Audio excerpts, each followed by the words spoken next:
From St. Luke's perspective, this was an incident that was entirely motivated by publicity.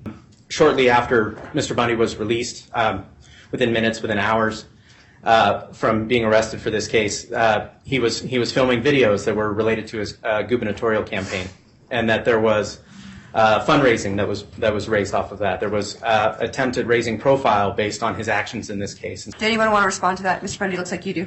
Yeah, absolutely. So I was released early in the morning. When I'm talking about, I can't tell you exactly, but probably like 3 in the morning. I live an hour away.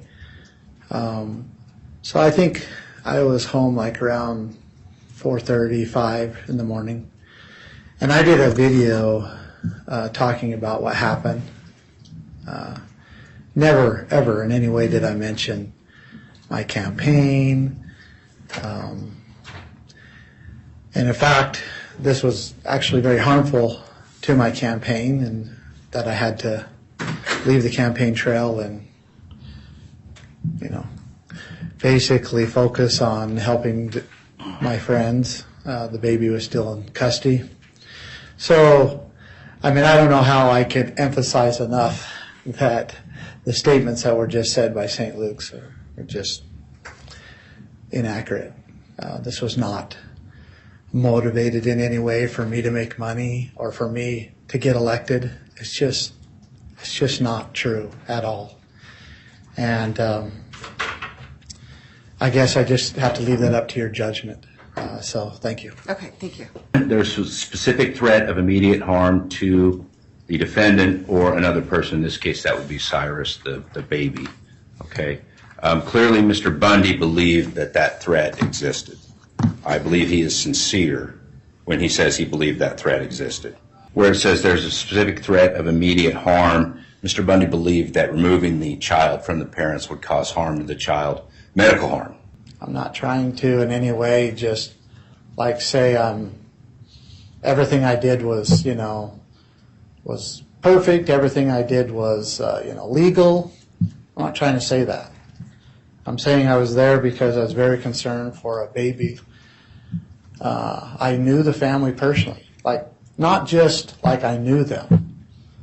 Like I was there when baby Cyrus was born. I held him as a brand new baby. I watched how that family loved that baby. Beyond the point where I'm like, if you keep doing that, he's going to be spoiled. He was the first grandson or grandbaby in this family. They loved this family. And they were already prior going to doctors and trying to figure out. St. Luke's misdiagnosed him 3 times.